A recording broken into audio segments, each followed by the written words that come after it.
안녕하세요, 유태호입니다. Ein, zwei, drei.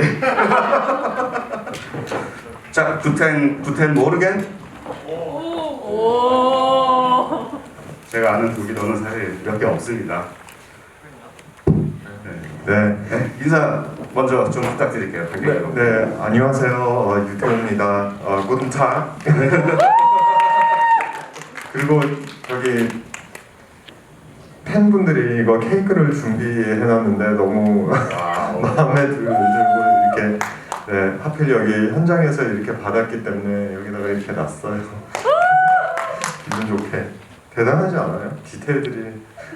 근데 이게 먹을 수 없는 케이크라고 하더라고요.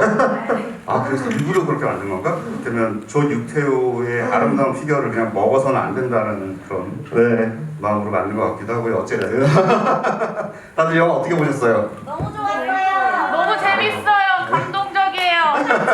유태훈님 나와서 좋아요. 분량이 길었으면 좋겠어요.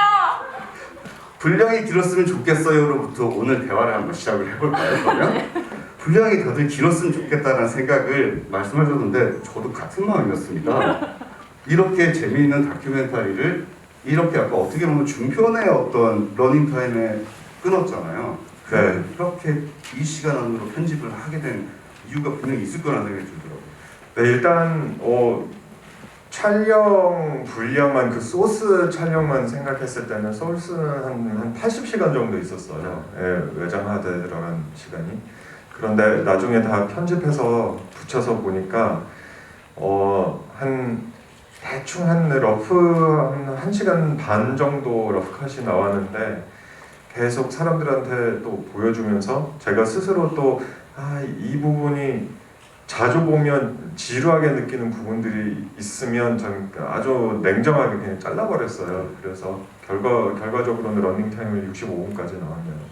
저는 사실 이제 러닝타임이 조금 짧은 이유가 사실 이것을 영화로 심지어 이렇게 개봉까지 하리라고는 생각지도 않고 시작됐던 프로젝트이기 때문에 그렇게 찍어 놓은 것들이 많지 않기 때문이기도 하지 않을까라는 생각인데 그게 아니고 엄청 많은 분량에서 편집을 하신 거네요. 네. 아니 이 말도 맞아요. 왜냐면 제가 처음에 제 일상과 제 일상을 제 상상력으로 더하면서 이렇게 찍었던 이유가 그냥 그때 당시에 너무 고립돼 있었고 좀 두렵고 그리고 이상한 생각하게 되고 우리가 지금은 좀 많이 알려져 있지만 그때 몰랐던 코로나 바이러스의 타국에서 갑자기 진짜 호텔 로이드 잠겨지고 배우들이 다 본나라로 돌아가고 제 비행기표가 취소되고 막 이러다가 보니까 계속 그 두려움에서 그냥 기록하기 시작한 거고 현실감의 정신줄을 그 연결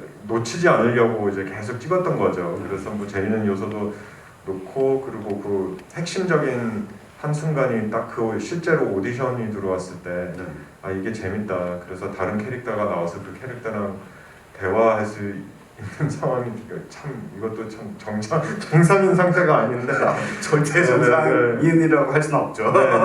어쨌든 벨기에 분량을 다 찍고 나서 4월 초중에 귀국했고 10월까지 소스를 안 보고 그리고 10월 달부터 한 2달 정도 제가 혼자서 태블릿 PC에서 그냥 손가락으로 이렇게 스크롤링하면서 편집했고 그 분량이 한 45분, 50분 정도 나왔었던 것 같아요. 그런데 보고 나서 이제 또 저기 주희 이사님, N9 여기 영화배급사의 주희 이사님이 보고 이 정도면 진짜 개봉에 욕심을 낼 수도 있다. 재밌는데 그런데 이제 이게 단편이면 일반적인 개봉이 안 되고 그런 포맷에 안 들어가니까 좀 더 생각해 볼 만한 거 있지 않나. 그래서 같이 생각하면서 제가 또 열심히 찍은 거죠. 그때부터 이 맥락 안에서 이미 해소된 그 외로움이 좀 해소되는데 그때 가서 또 더 솔직해져야 되고 더 제가 저를 객관화시켜야 된다는 그 숙제가 들어간 거죠. 그 숙제라기보다는 좀 진심으로 1년 과정에서 제가 저를 돌아볼 수 있는 한 프로젝트인 것 같아요.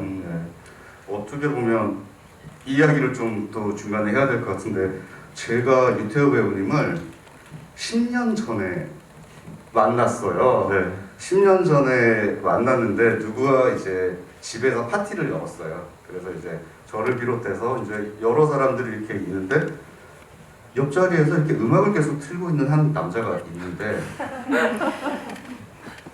뭐지? 왜 이 명랑 만화 같은 이 씬에 순정 만화 같은 캐릭터가 되게 이질적으로 앉아 있는 그런 느낌 아시죠? 뭔지 아시겠어요? 네. 지금도 느껴지시잖아요. 아니에요. 명랑 만화와 아니에요. 순정 만화 같은 아니에요. 느낌이잖아요. 아니에요. 그래서 그때 제가 이제 유태우 배우님이랑 막 음악 이야기를 굉장히 많이 했던 기억이 나요. 그래서 음악을 정말 좋아하시거든요. 그러니까 음악을 그저 좋아하는 것뿐만 아니라 음악의 트렌드를 이해하고 그 음악을 자기 것으로 또 만들고자 하는 욕심이 그때부터 굉장히 강했어요. 그래서 야, 저 사람은 언제쯤 스타가 될까? 이런 생각을 저는 가졌던 것 같아요. 그래서 마침내 저는 유태우 배우가 드디어 정말로 진지한 배우이자 스타의 자리에 오른 모습을 보면서 몇 년 전부터 너무 개인적으로 감개무량하고 감격적이라는 느낌이 드는 거예요. 그 말씀을 저는 꼭 드리고 감사합니다. 싶었어요. 오늘. 그래서 그 음악에 대해서도 조금 이야기를 하고 싶은데 그 분명히 그 영화 속에서 배치하신 음악들이 굉장히 이유가 있는 음악들이잖아요. 어떤 음악들을 주로 셀렉을 해서 넣어야겠다라고 생각하셨어요? 일단은 뭐 라캄파넬라 그 피아노 곡 인트로 피아노 곡도 제가 개인적으로 너무 좋아하는 곡이고, 그리고 그 좀 드라이한 해석의 박지찬이라는 7-8살 먹은 피아니스트, 국내 피아니스트가 있는데 그 드라이하는 해석되지 않은 그 곡이 너무 좋았어요. 딱 적합하게 딱 인트로에 잘 맞고, 중간중간에 뭐 트랜지션이 나왔을 때는 제가 편집하면서 찾았던 음악들 중에서 좀 괜찮은 멜로디가 무엇인가 그 캐릭터, 그러니까 예를 들자면 한국 와서 이제 가족이랑 같이 한상 차려서 밥 먹는데 그것이 우리나라에선 되게 일상적으로 느껴질 수가 있잖아요. 근데 그거를 제가 봤을 때는 항상 그 살짝 뭐 대구 같은 영화에 시끌벅적하는 이태리 가족들이 같이 막 파스타 먹고 막 그런 장면에서 좀 비교 대상이 될까봐 만에 하나 외국 사람들이 요거를 보게 되면 이입시킬 수 있는 음악이 무엇인가 생각했을 때 이제 살짝 그런 동유럽 집시 음악이 잘 어울려는 그런 장면에 이제 제 취향, 제 정서를 따지자면 그래서 그렇게 넣었었고, 아니면 피아노곡, 그러니까 그 몬타주 국내에 돌아와서 이제 청룡영화상까지 타게 되는 그 과정에 그 멜로디가 제가 너무 좋아하는 피아니스트 칠리 건살레스가 있는데 그런 음악들이 다 제 플레이리스트에 들어가 있었어요. 그 당시에. 그리고 그 밤거리에서 밤에서 춤췄을 때도 그 음악도 머이테라는 독일 브레스 밴드인데 되게 파워풀하면서 되게 뭔가 짠한 게 있어서 혼자서 그 플레이리스트 듣고 많이 위로를 받았어요. 그 당시에. 그러니까 그 어떻게 보면 그 거기에 담겨 있는 음악들이 다 벨기에 갇혀 있을 때 자신에게 위로를 줬던 음악들을 주로 이렇게 쓴 거잖아요. 근데 그 저는 사실 이게 정말 음악들을 들으면서 마지막에 자막이 올라갔는데 음악 그 크레딧 나가는 거 사진 막 찍었어요. 왜냐하면 이 곡들을 너무 찾아보고 싶은 거예요. 그래서 이것은 사실 몇 개를 더 붙여서 OST나 음원으로 약간 유태오의 어떤 이 벨지움 OST로 나오면 어떨까 그런 생각이 들더라고요. 그럼 너무 좋겠죠. 그렇죠. 그리고 제가 정말 이 영화를 보면서 아이디어가 정말 대단하다는 생각을 한 장면들이 굉장히 많이 있어요. 보다 보면 어떤 아이디어들은 와, 이 사람은 정말 예술적인 또라이구나.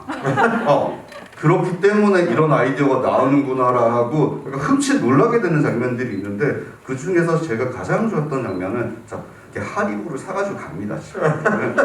저희는 무슨 생각을 하겠어요. 빨리 먹어야 되잖아요. 근데 당도 떨어지고 하리보 진짜 맛있잖아요. 하나 까면 계속 곰돌이 먹게 되는데 그거를 사가지고 갈 때 저걸 먹는 장면이 나오겠지라고 생각을 했거든요.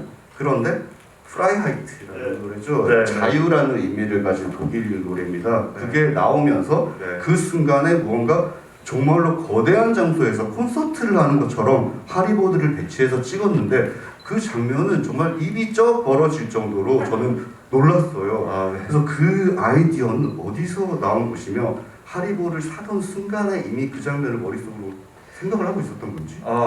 사실은 비슷한 장면들이 틱톡에 많이 이렇게 돌더라고요. 근데 전 틱톡을 안 해서 그 틱톡에서 그거를 인스타에다가 옮겨서 이렇게 보여주는 장면들이 가끔씩 제 알고리즘에 뜨거든요. 왜 뜨는지 잘 모르겠는데 알고리즘에 떠요. 알고리즘이 원래 나의 과거의 모든 것들을 가져오는 거죠. 취향과. AI가 참 무섭네요. 그러니까요. 네.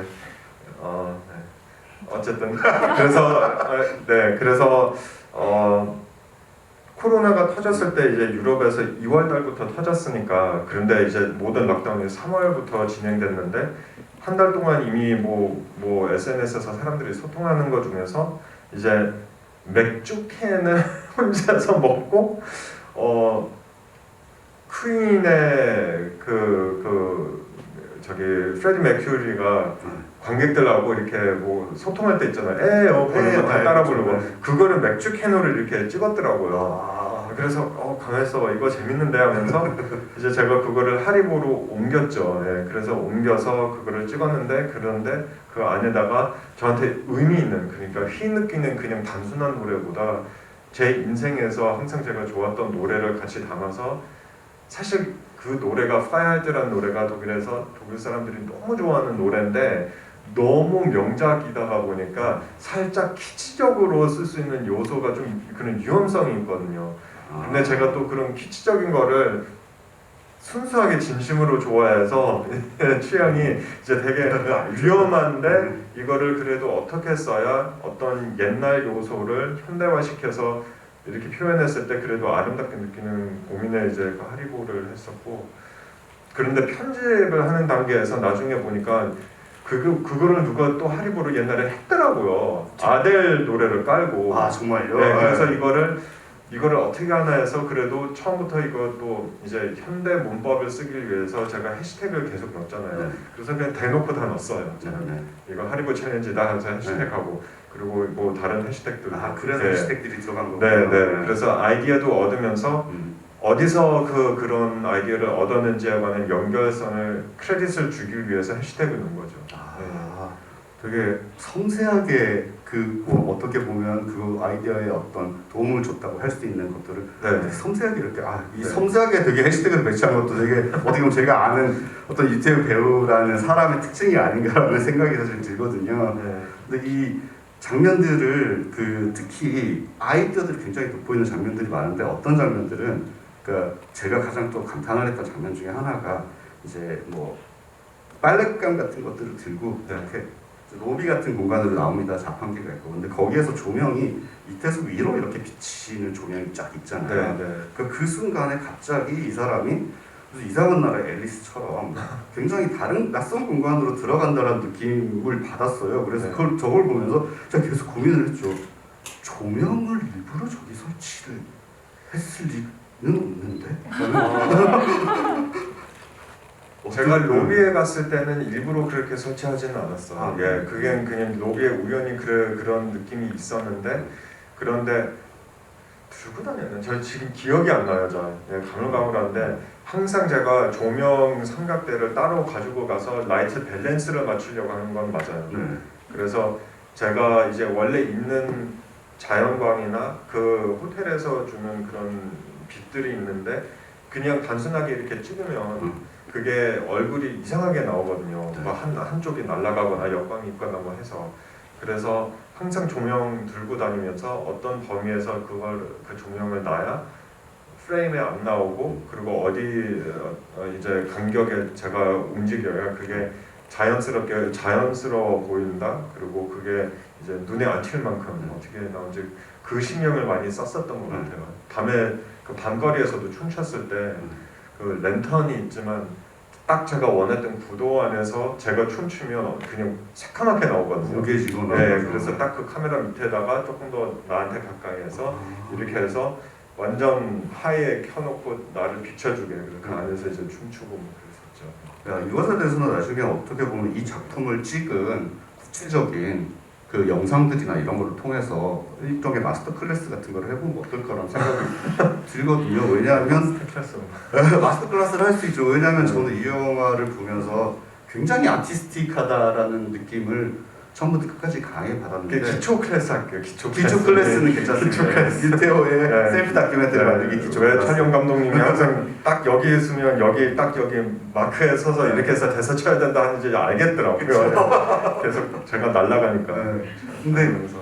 정말 유태호 감독님 예전부터 사실 영화적인 취향 같은 것들, 아트에 대한 취향 같은 것들이 굉장히 많았어요. 지금 뭐 대화하면서도 정말 그런 어떤 제가 몰랐던 이름들, 아티스트의 이름들이 막 줄줄줄 나오는 정말 어떻게 보면 어떤 아트의 백과사전 같은 느낌까지 받았었는데 이 영화에서도 사실 어떻게 보면 좋아하는 아티스트들의 이름을 넣고 그것들을 약간 오마주하는 장면들을 좀 넣기는 했는데 기본적으로 제가 이걸 보면서 어떻게 보면 이게 되게 셀프 다큐멘터리고 아이폰이 없는 시대에서는 만들어질 수 없었던 어떤 다큐멘터리임에도 불구하고 제가 개인적으로 느낀 거는 되게 누벨바그 영화들, 예. 프렌치 네. 시네마의 네. 컷이라든지 그런 느낌들을 네, 네, 사실 굉장히 많이 받았어요. 네, 네. 어떤 영향들을 좀 와, 그거 받으신 건지. 맞아요. 왜냐면 제가 에세이 영화를 조사하면서 네. 거기까지 가더라고요. 아. 그 프렌치 누벨바그 저 신기하다. 역시 형이에요. 그러니까 이게 다큐멘터리 주제가 언제부터 역사적으로 시작하는 거에서 그거를 에세이 형태로 넘어갔던 그 형태가 그 50년, 60년도 프렌치 시네마 클래식 전이었었거든요. 네. 그러니까 전이 아니고 동시인데 그런데 어떻게 보면 쌉컬처로 계속 찍었던 거죠. 그래서 뭐가 현실이고 아니고 하는 그 상태에서 이제 있었는데 뭐 제가 뭐 특별한 영화를 보지는 않았어요. 단지 그 장르와 이런 스타일로 찍었다를 그냥 공부했었고 그냥 유튜브에 있는 후테지를 몇 개 이렇게 찾아보고 했죠. 예. 그래서 네 맞아요. 거기서 또, 네, 제가 영감을 좀 얻어서 거기에서 뭐 따온 이미지는 없지만 그냥 그 이제 티오리를 갖고 이제 알고서 아, 내 영화는 이런 카테고리가 될 수 있겠다라는 구체성을 가지고 찍었던 기억은 있어요. 네. 제가 네. 정말 뭔가 제대로 마음을 본 것 네. 같아서 굉장히 기쁘네요. 네. 그러면 저희가 벌써 시간이 굉장히 빨리 흐르고 있는데 여러분 아시다시피 단톡방이 있습니다. 아시죠? 네. 네. 단톡방에다가 질문을 올려주시면 하나씩을 이렇게 질문을 받아가면서 나머지 진행을 좀 해보도록 하겠습니다. 이거 좋은 질문이네요. 프로도님? 손 들어주세요. 네. 영화에서 멜랑콜리한 영화를 찾고 있다고 하셨는데 찾으셨나요? 사실 그 대사를 썼을 때 디지털 시대가 이제 필름으로 더 이상 찍지 않은 시대가 2005년 정도, 6년 정도로 기억해요 저는. 그렇죠.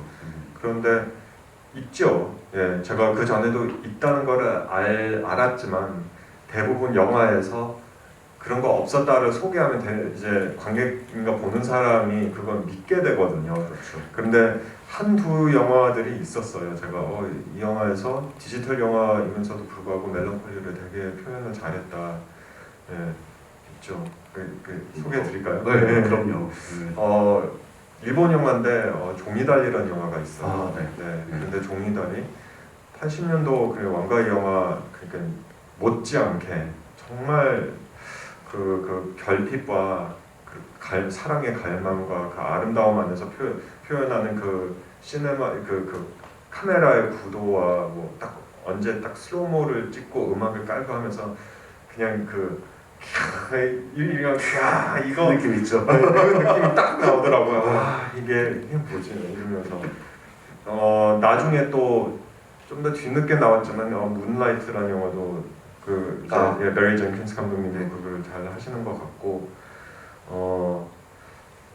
디지털 영화들 그 정도인 것 같아요. 그리고 베르나 헤어족 감독님의 그거는 근데 이제 동양 미학에서 나오는 그런 멜랑콜리가 아니고 살짝 유럽 정서에서 느낄 수 있는 멜랑콜리한 대표적으로 그리즐리맨을 보면 보시는 잘 모르겠지만 그리즐리맨이라는 다큐멘터리가 있는데 베르나 헤어소크라는 감독이 찍은 다큐멘터리예요. 곰과 함께 살던 어떤 알래스카에 있는 미국 남자인데 결국에 이제 곰한테 잡아먹혀서 죽게 되는데 그 사람의 삶의 비밀 같은 것들을 네, 약간 네. 추적해가지고 찍은 다큐멘터리인데 꼭 보세요. 네. 곰을 사랑하는 사람이고 그렇죠. 너무 사랑하죠. 예, 살려야 되는 뭐 이런 추세로 혼자서 셀프 다큐 찍으러 갔는데 결국 잡아먹혔어요.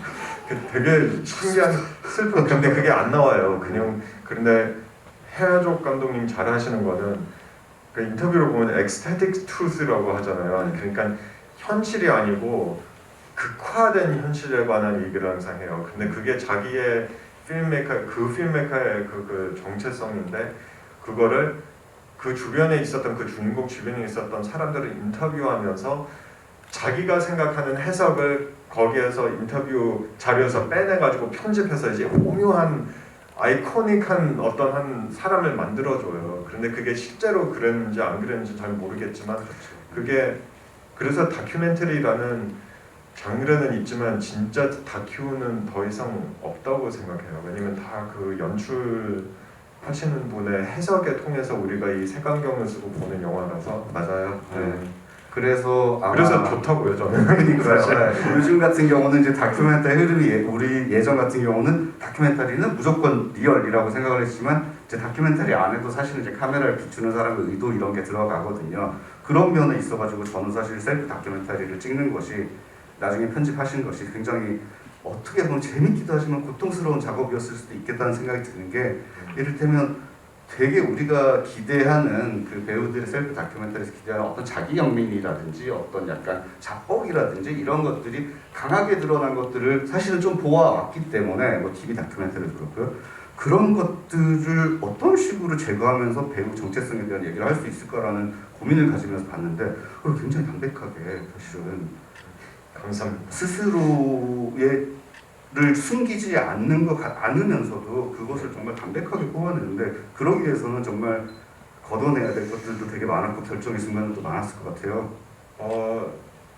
솔직하자면 제가 그럴까봐 두려우긴 했지만 저도 잘 모르겠어요. 그 정답이 뭔지.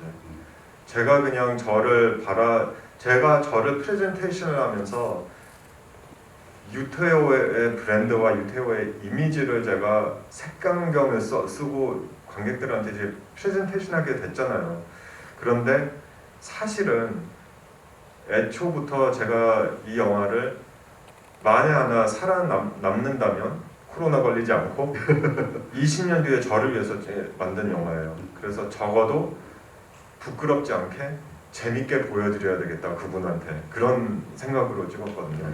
만에 하나 여기서 기록이 남았고 내가 죽었다면 기록은 남았으니까 누가 알아서 편집하겠지라는 생각을 했어요. 예. 그냥 어떻게 나올 건지 그건 잘 모르겠지만 왜냐면 이게 어떤 비전을 가지고 시나리오도 안 썼었으니까 어떻게 나올지 모르니까 이게 이렇게 붙여줄 건지는 잘 모르고 저도 잘 모르겠어요. 그게 정답이 뭔지 그냥 담백하게 내 거를 재밌게 어떻게 기록해놔야 되겠다 뿐이었어요. 예. 만약에 조금 전에 말씀하신 것처럼 네. 이거를 다 끝내지 못하고 네. 이런 가정을 하면 안 되죠, 그죠? 또 그랬다면 이제 네. 아티스트 니가 이제 남은 걸 편집하지 않았을까 그런 생각이 문득 듭니다. 자, 제가 다음 질문들이 진짜 너무 많이 와가지고요. 바나나 껍질이 떨어지는 장면이 기억에 남아요. 네. 어떤 의미가 있는 거예요? 바나나 껍질과 그 전에 사실은 이제 방울토마토인가 네. 딱 위로 올라가는 장면이 네. 들어갔잖아요. 네. 그러니까 살짝 이제 유머러스하게 어떤 신 같은 존재인가 뭔가 이렇게 맴도는 어떤 존재를 배고파하지 말라고 그냥 이렇게 이렇게 먹을감을 남겨두는 그런 생각에서 그 씬을 만들었는데 Save the Cat라는 책 혹시 아세요? Save the Cat? 네, Save the Cat에서 나온 논리예요. 네, 시나리오 쓰는 방법을 아주 기본적인. 네, 아주 기본적인. 예. 사실 그 씬을 그 다른 존재가 등장하기 전에 제가 편집을 해놓으려고 했는데 그렇게 편집하게 되면 운동하는 모습도 보여줘야 되고 결국에는 빨래하는 모습도 보여줘야 되고 그 이후에 제가 장 보는 모습도 보여줘야 되고 그 다음에 오디션 장면이 들어가서 이게 너무 지루하다. 그래서 이거를 이렇게 앞당겨서 이렇게 넣었어요. 그래서 사실 그 신비성을 위해서 그러니까 한 스텝이었지만 그 스텝을 이미 나타나고 나서 그 뒤에다가 놓은 거죠. 맞습니다. 이 장면도 아마 많은 분들이 궁금하셨을 텐데 이제 아롱 사테오님입니다. 손 흔들어 주세요. 네, 아롱 사테 저기 계십니다. 네, 유대 감독님, 신태호가 거리에다가 춤추는 장면에서 카타르시스와 해방감을 느꼈습니다. 그런데 춤추는 장면을 찍을 때 깜짝 놀란 안트베르펜 시민이나 경찰과 맞닥뜨리진 않았는지요. 찍는 데는 시간이 얼마나 걸리셨는지 그 부분에 대한 비하인드 스토리 들려주세요. 그리고 제가 많이 사랑합니다. 감사합니다. 네, 제가 대부분 이제 그 춤추는 장면은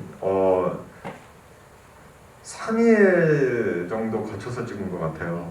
그래서 항상 새벽 제 경찰들이 없었을 때 새벽 3시에서 새벽 6시 사이 나가서 2시 정도에 나가서 준비하고 막 장치 배터리 다 챙기고 나가서 어디서 찍으면 그래도 안트베르펜가 좀 이렇게 볼만한 곳인데 원래 사람들이 바글바글 해야 되는데 그 도시에서 진짜 텅 빈 데가 어딘가를 찾아가면서 찍었던 거예요. 네, 그래서 춤을 추면서 한 번도 경찰을 저를 본 적은 없었던 것 같아요. 그 장면에서 그 장면들을 찍었을 때. 춤은 어떻게 정하신 거예요? 저는 그게 되게 궁금했어요. 왜냐하면 춤을 어느 정도 전문적으로 배워본 혹은 춤선이 그냥 기본적으로 타고난 사람의 또 손짓 같은 것들이 계속 있는데 그게 안무를 어느 정도 정하고 찍으신 건지 아니면 기분 나름대로 음악을 틀어놓고 거기에 맞춰서 찍으신 건 맞잖아요, 그렇죠? 네, 맞아요. 안무를 기본적으로 좀 짜시는 거예요? 아니에요. 막 쳤어. 춤이에요? 네. 그냥 음악을 듣고 박자를 맞춰야 되니까 그리고 어느 정도 편집 포인트도 있어야 되니까 춤을 췄을 때 이렇게 꽂고 듣고 태블릿 PC를 켜고 위에 카메라를 딱 켜고 가서 이제 그 앞에서 그냥 막 쳤죠. 그냥 기분 내키는 대로. 근데 그거를 연달아 4시간 하니까 막 이렇게 힘차게 그거 또 3일 동안 연달아 4시간을 하니까 새벽에 그게 힘들더라고요. 그런데 제가 혼자서 밤거리를 자전거 타고 그 희열을 느꼈을 때 이제 실제로는 제가 막 사람들이 없었을 때 제가 막 소리 지르면서 막 자전거 타고 다녔었거든요. 뭐 너무 신나서 이제 제가 오랫동안 참다가 한번 나가서 자전거 타자 새벽에. 근데 이 느낌을 전달하려면 어떤 거를 쓰면 좋겠나 적합하게라는 생각에 이제 춤을 결정하게 된 거죠. 어떻게 보면 좀 더 연출자로서 이거를 영화 안에다가 담가놔서 사람들이 보면 그리고 이 음악이랑 매치시키면 그 희열을 느낄 수 있지 않겠나라는 감으로 이제 찍은 거죠. 정말 그 춤에 약간 탁월하게 약간 제가 중독이 돼가지고요. 약간 그 영상 같은 거를 잘라가지고 틱톡 같은 데 올려서 이제 이태호 팬들이 챌린지를 하면 어떨까? 너무 재밌을 것 같지 않아요? 그렇죠? 더 이상 제가 못할 것 같아요. 어떻게 찾는지. 뒤에 계시는 매니저분께 제가 한번 전달을 해보도록 하겠습니다. 여러분이 좋아하시니까요. 자, 이게 있네요. 이게 재밌어요. 떼옹만이님 안 계신가? 아직 손 드셨어요. 이거 채택 안 될 줄 아셨죠? 네. 현지에서 휴지 쓰실 때 용도별 정해진 칸수가 있었을까요? 일단은 한 칸만 쓴다든지 그리고 당시에 사재기로 인해 휴지 확보가 어려웠을 수도 있을 것 같았어요. 휴지가 되게 중요하잖아요, 그죠? 영화에서. 그 이상하게 해외에서 뭔가 재난 상태가 오면 우선은 육류와 휴지가 없어지더라고요. 왜 그런지 모르겠어요. 뭐 볼일 보고 뭐 아침에 샤워하고 뭐 씻을 수 있는데 근데 휴지가 없어지니까 그게 아끼면서 쓰게 되더라고요. 그리고 그 장면을 웃자고 제가 넣지는 않았고 그냥 그 뉴스 장면을 듣고 이제 제가 이렇게 아껴 쓴다만 그것만 표현하려고 했는데 이제 객관적으로 봤을 땐 뭔가 짠하면서 웃기더라고요. 그 휴지 하나 아끼는 게 참 잘 모르겠어요. 거기서 왜 그 웃는 요소가 그냥 제 진시 그 상태 진솔한 상태를 그냥 보여줬을 뿐이었는데 그 진솔함을 느껴요. 어떤 경우에는. 그리고 참 고기와 휴지가 제일 먼저 사라졌다고 그러니까 참 되게 동물적이네요. 그게 먼저 네. 사라진다는 느낌. 그러니까 먹는 가장 격하게 먹는 음식과 네. 그걸 배출할 때 써야 되는 것과 네, 그렇죠. 네. 아 결국 그러네요. 네. 아 멜랑콜리님 어디 계십니까? 네. 멜랑콜리 근데 제가 이 말을 좀 하고 넘어가야 될 것 같은데 이제 한국에서 네. 사실 멜랑콜리라는 것을 떠올리는 때의 어떤 느낌과 독일어로 또 멜랑콜리를 떠올릴 때 느낌이 묘하게 좀 다르지 않나라는 생각이 좀 저는 들기도 하더라고요. 왜냐하면 개인적으로 또 유태호 배우님이 독일어로 멜랑콜리 할 때 발음이 너무 좋아가지고 다들 느끼셨죠? 네. 그 독일어로 발음하는 멜랑콜리 네. 어쩐지 한국어로 말하는 멜랑콜리와는 다른 의미가 아닐까라는 생각이 전 들었는데 어떤 문화적 차이가 저는 개인적으로 주관적으로 느끼는 감정은 한국 세팅에 들어왔을 때 제가 어떤 게 다른지는 잘 모르겠어요. 왜냐면 제가 오로지 여기서 태어났고 자랐던 사람이 입장이 못 되니까. 그래서 추측은 살짝 그 가을 바람에 뭐 낙엽 떨어지는 뭐 이런 느낌의 좀 이렇게 그런 느낌, 가을 바람이 분다라는 느낌이 재즈 음악도 네. 되고 뭐 이런 느낌이 멜랑콜리하게 표현할 수는 있겠지만 저한테는 개인적으로 어쨌든 간에 외로움 같이 맴돌고 그런데 그 안에서 뭔가 도시 풍경에서 느껴지는 위로감 아니면 정체성 그러니까 참 설명하기가 어려운데 제가 개인적으로 그거를 표현하는 거는 아름다운 슬픔이라고 표현하거든요. 아름다운 슬픔. 아니면 반대로 슬프지만 아름답다. 뭐 동시에 그런 것도 제가 레토 때 빅토르체 연기했을 때 상페테르스부르크라는 도시에서도 많이 느꼈고 제 고향 클렌에서도 자랐을 때 늘 항상 좀 이렇게 맴돌았던 감정이었었던 것 같아요. 예. 서울은 약간 그런 상트페테르부르크는 저도 한번 가봤는데 네. 되게 정말 멜랑콜리하다라는 네. 말이 나오는 도시더라고요. 네. 서울의 멜랑콜리는 가끔 뭘까 이런 생각을 하는데 네. 아마도 이제 영화 속에서 짚어주신 네. 이를테면 전도연의 접속 네. 같은 느낌. 도시 속에서는 그런 것 같아요. 네. 네. 접속에서도 느껴지고 또 개인적으로 느끼는 데가 국내에서는 제가 산에서 우연히 절을 발견하게 되면 그런 절에서 그런 멜랑콜리가 느껴지고 그리고 창덕궁에서 네. 그러니까 그 역사를 듣고 나서 이렇게 그런 데서 이제 혼자서 이렇게 산책하러 다니거나 하면 그런 게 조금 있는 것 같아요. 예.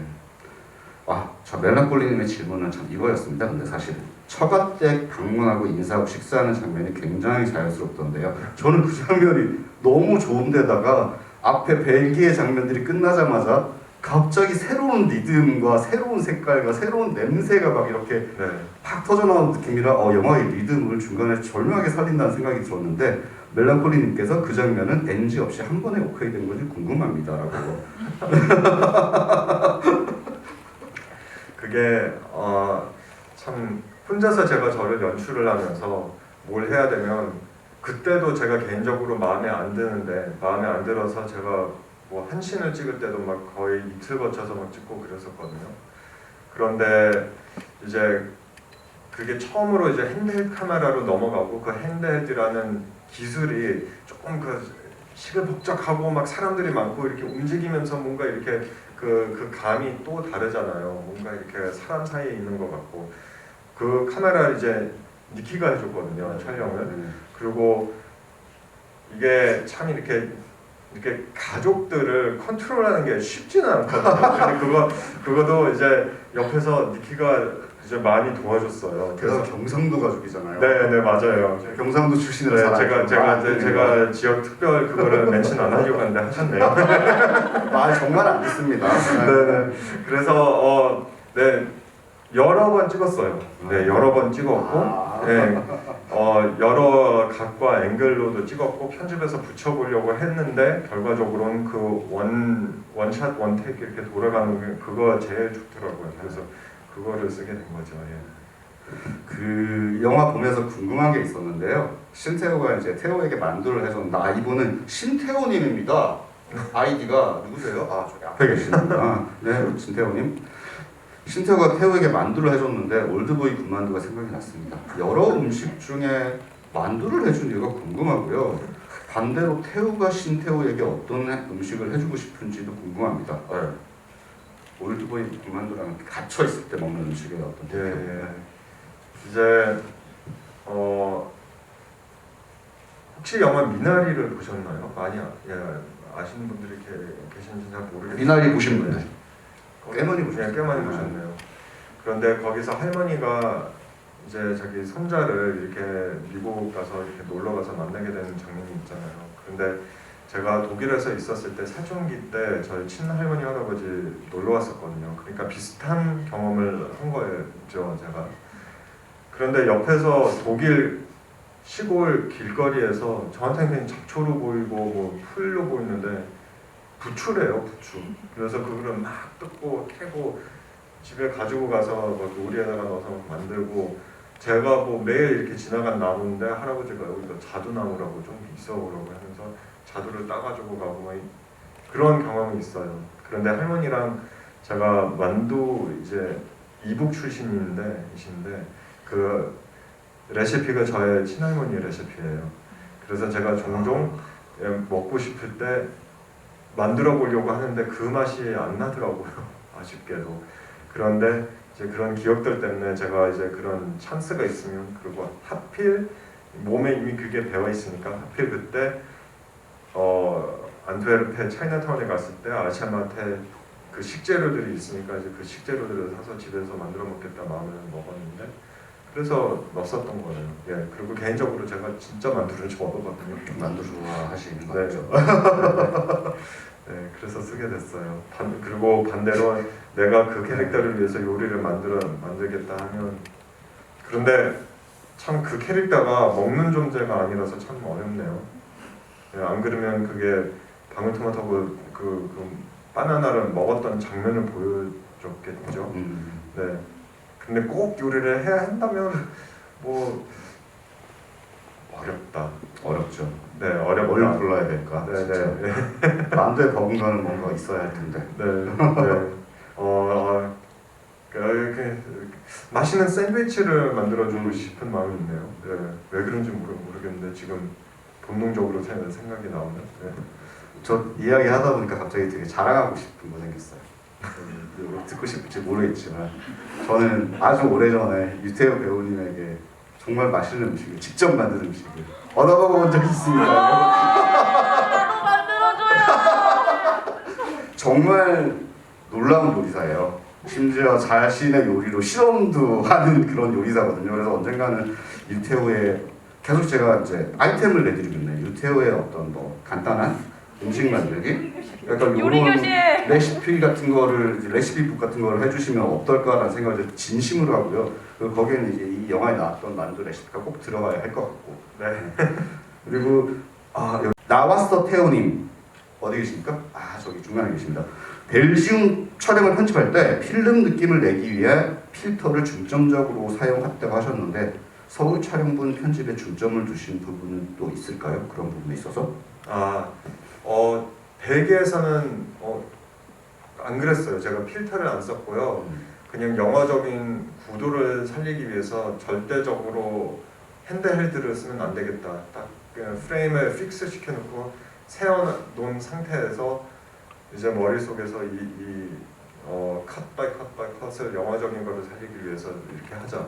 그리고 핸드폰 안에서는 제일 고화질로 찍었고, 그거를 나중에 편집실에서 필터를 깔고, 그리고 편집실에서 그 고화질을 고화질로 찍으면 아마도 30프레임, 1초에 30프레임인가 1초에 막 32프레임인가 있는데, 그거를 이제 영화 24프레임으로 이제 다시 돌려서 그 렌더링 한 거죠. 그래야 조금 더 디지털로 찍었는데 좀 더 영화적인 느낌을 살리게.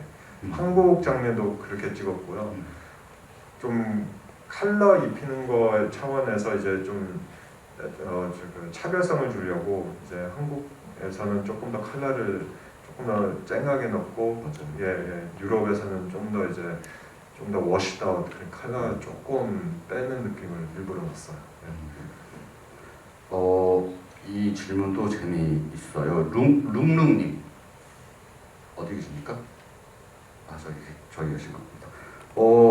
벨기에 호텔에서 위를 올려다보는 장면을 기점으로 이후 영화 속 태호의 감정이나 태도가 에너제틱하게 변화되는 느낌을 받았습니다. 태호님에게 올려다보는 행위는 어떤 의미가 있을까요? 글쎄요, 제가 대사에서 왜 그렇게 썼는지 모르겠지만 제가 뭔가 하나에 집중하면 지금 이 순간을 인식을 하기 위해서 오감적으로 다 느끼려고 해서 다 이렇게 살펴볼 때가 없잖아 있어요. 바닥도 그렇고 위도 보고 이렇게 보고. 그래서 이 안에서 내가 지금 뭘 하고 있고 이 공간에서 내가 뭘 느끼고 있고 그거를 한번 제가 머릿속에서 이렇게 스쳐 지나갈 때가 있어요. 그래서 올려다보는 말을 쓴 것 같아요. 예, 그게 이렇게 한번 올려다봐서 이렇게 생각하게 되면 무의식으로 올려다보게 되고 상상하게 되면 올려다보게 되는데 또 현실을 이제 인식하려면 또 이렇게 올려다보게 되고. 그 또 올려다보는 행위 말고도 저기 제가 또 좋아하는 장면 중에 하나가 베를린 천사의 시의 한 장면을 오마주를 했어요, 그죠? 네, 네. 그래서 그 빌딩 건물 위에서 이렇게 뒷모습으로 이렇게 내려보는 바로 저 장면입니다. 네, 네. 저 장면이 굉장히 어떻게 보면 대표적인 영화의 이미지 중에 하나로 쓰이고 굉장히 아름답게 촬영이 되기도 했고요. 근데 그 재밌었던 점은 그 영화 속에서 스스로 이제 좋아하는 영화들, 멜랑콜리를 잘 표현하는 영화들에서 이야기를 하잖아요. 이를테면 제일 처음에 이제 등장하는 자막은 이제 차이밍양 감독의 청소년 나타의 이제 대사고, 그리고 이렇게 베를린 천사의 시, 중경 삼림 같은 영화들을 이렇게 언급을 하는데 되게 재밌었던 것은 어떤 아티스트들은 저 같은 굉장히 마음이 꼬인 평론가들은요, 그러니까 그런 리스트를 할 때 일부러라도 남들이 잘 모르는 영화 같은 걸 하나씩 끼워 넣는 경향이 있어요. 근데 저는 이 리스트를 보면서 굉장히 잘 알려져 있는 어쨌든 영화들이라는 점에서 와, 이거는 굉장히 솔직한 속마음의 리스트구나라는 느낌을 받았거든요. 그것들에 대해서 조금 영화들을 선택한 이유가 있을까요? 네, 제가 일단은 늘 좋아했던 거를 그냥 대놓고 얘기하는 게 그게 뭐 저한테는 어렵진 않거든요. 그래서 솔직하게 제가 좋아하는 거를 그냥 공개한 거고요. 단지 그거를 창작하면서 어디서 훔쳤다라는 얘기를 듣기 싫어서 다 크레딧을 주는 차원에서 그렇게 대사 안에다가 어떻게 이어넣을 수 있는지, 그러니까 꼬매넣을 수 있는지, 해시태그로 어떻게 꼬매넣을 수 있고 그림으로 어떻게 꼬매넣을 수 있는지는 고민을 많이 한 것 같아요. 너무 뻔하잖아요. 그냥 아니라고 하면 그거 믿어요. 그럴 수 있죠. 네, 그러니까 그래서 제가 그런데 이 결과가 제가 테렌티노 인터뷰를 많이 읽으면서 낸 결과인 것 같아요. 왜냐면 테렌티노의 영화들을 분석해서 이제 덕후들도 막 유튜브에서 막 이렇게 해석하고 보여주고 막 하잖아요. 보면 생각보다 오리지널한 거 하나도 없어요. 그림들을 너무 많이 이미 있는 막 너무나 유명한 영화들 안에 많이 있는데, 그런데 여기서 저기서 나한테 영감을 줬던 요소들을 빌려 쓰면서 내 얘기를 하잖아요. 그렇죠. 그런 차원에서 이제 새로운 창작이 되니까 그거를 겁 없이 그냥 하겠다라는 용기를 낸 거죠. 전 정말로 솔직하다라는 점에 있어서 정말 영화 전체랑 굉장히 일맥상통하는 리스트라는 느낌이 받았고요. 그리고 이 지하철 전광판 앞에서 춤추는 장면들을 다들 굉장히 좋아하세요. 질문이 많이 들어왔는데 정말 너무 귀여운 장면이죠. 가을님과 하트뽀뽀 어피치 질문을 읽으세요. 있습니다. 지하철 전광판 앞에서 춤추는 장면 너무 재밌었는데 틱톡을 안 하신다고 하셨는데 어디서 아이디어를 얻으셨나요? 같은 질문입니다. 유태우 씨의 신체 일부분이 아까 합쳐진 장면들이 정말 재밌는 아이디어던데 어떻게 생각하시나요? 제가 한동안 힘들었을 때 작년 3월에 그래도 머니게임을 보고는 머니게임 이제 그 끝부분이었었기 때문에 팬들이 좀 생기더라고요. 그리고 레토 때 또 좋아하셨던 찐팬들도 있었고, 그래서 생일 때 전광판을 하겠다 하면서 제가 그 전광판을 벨기에부터 봤었던 것 같아요. 그때 제가 아직 그랬나? 안 그래? 그러니까 조금 헷갈리긴 하지만 이왕에 제가 팬들이 그거를 해주시면 가서 그냥 이렇게 인증 찍고 갔다 올 수는 있지만 저는 이제 특별한거나 창작물에 대한 자부심을 느껴서 어떻게 하면 다르게 보여줄 수 있나 앞에서 춤을 춰야 되나 뭘 해야 되나 해서 조사를 한 거죠. 인터넷에 계속 뭐가 있나 그러다가 갑자기 알고리즘에 또 뭐 뜬 거예요. 근데 그 알고리즘에서 동남아시아에서 하는 틱톡 버터 챌린지를 하더라고요. 버터컵 챌린지. 그 버터컵이 그 노래 제목이고. 그런데 너무 좋은데 이거 많이 알려져 있나 안 알려져 있나 일단은 조사해보고 연예인들이 이미 했나 안 했나 조사해보고 내가 한국에서 처음으로 해봐야 되겠다. 이제 그 편집법을 제가 또 유튜브에서 그 말을 듣지도 못하는 그 타갈록으로 그러니까 타갈록으로 그거 유튜버 막 이렇게 설명을 하는데 참고로 타갈록은 저기 인도네시아 쪽의 언어예요. 그러니까 막 이렇게 얘기를 하는데 가만히 보니까 할 수 있었던 것 같아요. 그래서 그 가서 이제 니키를 또 끌고 미안한데 우리가 해야 돼 하면서 좀 여기 서서 좀 구도를 좀 잘 봐봐. 그래서 이제 그 장면 잠깐 나오잖아요, 제가. 그러니까 전에 하룻밤에 그리고 벨기에에서 이미 그렇게 너무 많이 찍었기 때문에 이제 겁이 없었던 거죠. 우리나라에 와서 내려가서 새벽 3시에 가서 찍자. 그래서 연습 한번 하고 그래 내일 이 시간에 여기 와서 이렇게 해야 되겠다 하면서 찍은 거죠. 그냥. 그런데 그게 무의식에서 나오는 건지 아닌지는 잘 모르겠지만 이 캐릭터가 한 사람이 여러 가지 얼굴이 있다라는 그 상징성이 너무나 마음에 들었었어요. 나중에 왜냐면 편집도 시작하지 않았기 때문에 10월달 그 이후에 이제 작년 10월달에 편집을 시작했기 때문에 제 이 영상에다가 이거를 넣을 거라는 생각은 안 했지만 솔직하게 제가 겪었던 기승전결을 했을 때 또 반면에 다큐적인 것도 있으니까 이건 넣어야 되겠구나. 그리고 제일 인기가 많아서 또 이거를 선택했고 그래서 이런 식으로 이제 박제시킨 거죠. 그 거기를 새벽 3시에 우연히 지나가던 유태어 팬이 있었다면 정말 행운이었겠는데 그죠? 아무도 없었습니다. 하나가 장난치고 도망갔겠죠. 그러니까요. 귀엽다. 육성으로 퍼졌어요. 좀 전에 귀엽다가. 이건 이제 연결되는 질문이라고 할 수도 있는데 응원하는 튜브님 영화에 니키리님이 등장하지 않은 이유가 있을까요? 네, 이유는 있어요. 니키가 불편해하더라고요. 그리고 니키가 우리 개인 소장으로 찍는 거를 좋아하지만 이렇게 퍼블릭에 이렇게 나오는 거를 그냥 어떻게 보면 각자의 정체성 때문에 그러니까 니키는 니키대로 아티스트고 감독이시고 그리고 거기에 나오는 앞으로 만들 내용들 그리고 제가 각자로 배우로서 해야 할 일들을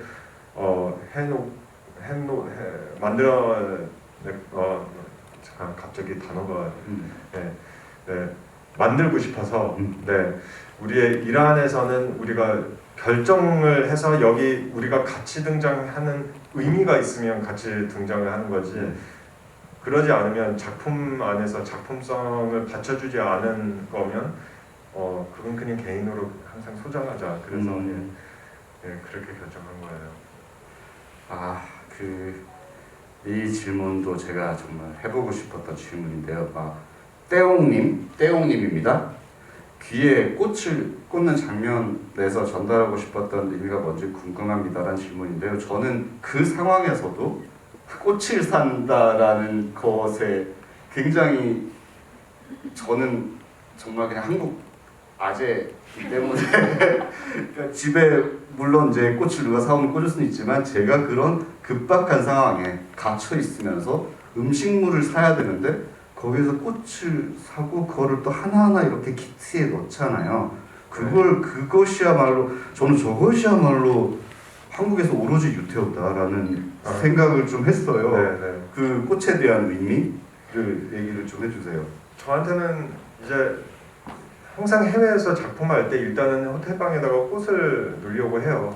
개인적으로 그리고 꽃을 좋아해서 그리고 그런데 나중에 들어보니까 많은 코미디 영화나 이런 데서 꽃을 머리에다가 장치하면 조금 사람이 좀 이렇게 장애 있던가 이렇게 있다는 상징이라고 하던데 저는 그게 몰랐거든요. 저한테는 제가 이제 히치콕을 보고 자랐고 좋아했기 때문에 저한테 그 상징성은 그 방에 있는 뒤에 걸려 있는 그림이 있잖아요. 사진 하나 있는데 그게 이렇게 돌아가는 계단인데 빠져 들어가는 계단의 사진이에요. 사실 그 사진이 마음에 들지는 않았어요. 그래서 제가 개인적으로 거기서 생활했을 때 그거를 떼어버리고 그냥 이렇게 안 보이게 이렇게 밑에다가 놨는데 이 영화적인 그러니까 어디로 미쳐 빠져들어간다 강박으로 그래서 그림에서 이렇게 조금씩 이렇게 나타날 때가 있어요. 처음에 오디션 볼 때도 오디션 보기 전에 제가 이렇게 글 쓰고 있는데 이렇게 걸고 편집했잖아요. 그쵸. 이렇게 해서 머리 위에 그게 보이게 그 이유가 있는 거예요. 그게 거기에 이제 어디 빠져들어간다 뭔가 정상은 아니다. 근데 하필 그게 또 이렇게 꽃이랑 또 이렇게 결합돼서 그것도 그냥 운이 좋았었던 것 같아요. 저는 개인적으로 그냥 좋아서 꽃이 너무 좋고 하나 떨어졌길래 그냥 여기를 걸쳐서 바깥으로 보여야 된다 생각을 했는데 그 장면에서 그게 잘 이렇게 적합하게 잘 어울리더라고요. 그러니까 이제 정말 깨달으셨겠네요. 한국에서 제 머리 꽂꽂았잖아가 무슨 일인지를 나중에 알겠습니다. 자 이제 마지막으로 이제 요 질문을 한번 해볼 텐데 다들 아마 가장 궁금해하는 질문일 것 같아요.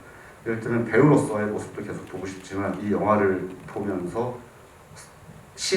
그러니까 배우들은 다 시네마에 출연을 하지만 시네마 자체의 의미에 대해서 계속 관심이 있어 하는 배우들은 어쩜 그렇게 많지 않을 수도 있어요. 근데 이 영화를 보면서 느끼는 것은 이 유태우라는 창작자의 시네마라는 데 대한 엄청난 관심이거든요.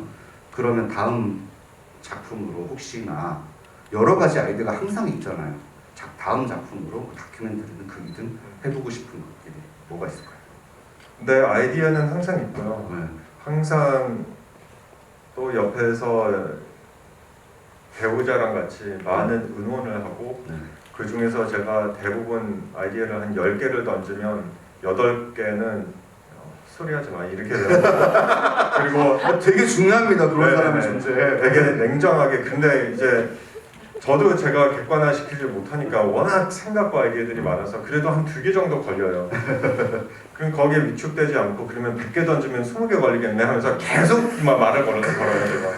네. 굉장한 자기야 이건 어때요? 이건 어때? 이건 재밌지 않아? 그래서 이건 괜찮아. 이건 뭐 좀 이렇게 하면 오케이 아무 말 필요 없어. 다음 그런데 그런 면에서는 있죠. 네. 그리고 5, 6년 전부터 계속 제가 무명 시절 때 15년 동안 느꼈던 답답함을 해소시키는 또 그런 기획들 만들고 스토리로 만들고 있었죠. 계속 이제 인큐베이팅을 하고 있고 조금씩 적고 있는데 나중에 제가 연출할 건지는 잘 모르겠어요. 그래요? 왜요? 예. 그게 이제 일단은 제가 연기에 집중하고 싶고 지금 앞으로 라인업 되는 작품들도 다 연기자로서 다 배우로서 있는데 나중에 기회가 되면 이거를 뭐 프로듀서 캐패시티로 할 건지 그냥 기획자와 시나리오 참여할 건지 뭐 각색을 할 건지 아니면 심지어 딱 이건 내가 연출해야 되겠다 그 결정은 지금은 못 하겠어요. 네. 그런데 필름 메이킹과 스토리텔링 차원에서 항상 그런 노력을 할 것 같아요. 그것도 필름 메이킹뿐만 아니라 지금 또 시장이 열리는 OTT 시장이 있으니까 그렇죠. 네, 그런 기획들을 계속 니키랑 같이 의논하고 주고받고 있어요. 네. 인큐베이팅 부부입니다, 여러분. 정말로 엄청난 아이디어들이 두 분에게서 나오게 될 거고 여러분이 앞으로 그 결과물을 로빈 벨줌 말고도 더 볼 수 있지 않을까라는 기대를 계속하게 되고요. 이 영화를 보고 나면 저희가 이제 약속된 시간이 끝이 나버렸습니다, 여러분. 그래서 마지막으로 이 오늘 일요일 정오에 점심도 잘 안 드셨을 텐데 이렇게 모여주신 관객분들을 위한 유태우 배우님의 마지막 인사말. 네, 이렇게 Q&A까지 이렇게 남아주셔서 너무 감사해요. 너무 배고프실 것 같은데 음식도 나오고 그랬는데 지금 딱 점심시간이라 근데 다들 이렇게 그냥 배부른 표정이에요. 얼굴만 봐도 배불러요. 어쨌든 이렇게 이렇게 극장까지 와주셔서 너무 고맙고요. 그리고 여러분들이 다 참 남다른 영화에 관한 남다른 열정을 갖고 계시는 것 같아요. 진짜로 제가 N9 배급사를 너무 좋아해서 이 말을 계속 하고 있는데 배급사가 없었다면 주희 이사님하고 대표님이 안 계셨다면 지금 이 자리도 없었을 거예요. 그런데 아시다시피 N9도 독립영화고 아트영화를 배급을 많이 하시는데 네, 코로나를 경험하면서 좀 나름 힘든 상황들을 잘 거치고 계시는데 조금 네, 도움을 주셨으면 좋겠네요. 그래서 극장에서 많은 좋은 영화들을 찾아 뵀으면 좋겠네요. 네, 그리고 뭐 입소문도 많이 내시고 제 영화도 재밌게 보셨다면 내차 관람도 해주시고요. 네, 감사합니다. 안녕히 계세요. 저 정말 저도 개인적으로 이 영화의 팬으로 이 영화를 많은 사람이 봤으면 좋겠습니다. 그래서 여러분 꼭 이렇게 팬클럽 안에서만 이렇게 쓰지 마시고 각자 하시는 소셜 미디어라든지 이런 곳에 꼭 이렇게 영화가 어땠는지, 이 영화가 사실은 어떤 영화인지에 대해서 설명도 해주시고 이렇게 해서 많이 볼 수 있게, 그리고 새로운 감독의 탄생을 다들 축하할 수 있게 이렇게 했으면 좋겠습니다. 오늘 조심해서 들어가시죠. 감사합니다. 감사합니다. 모두들 좀 카레 가자. 산에 가야죠. 조심히 가요. 네. 이따 만나요.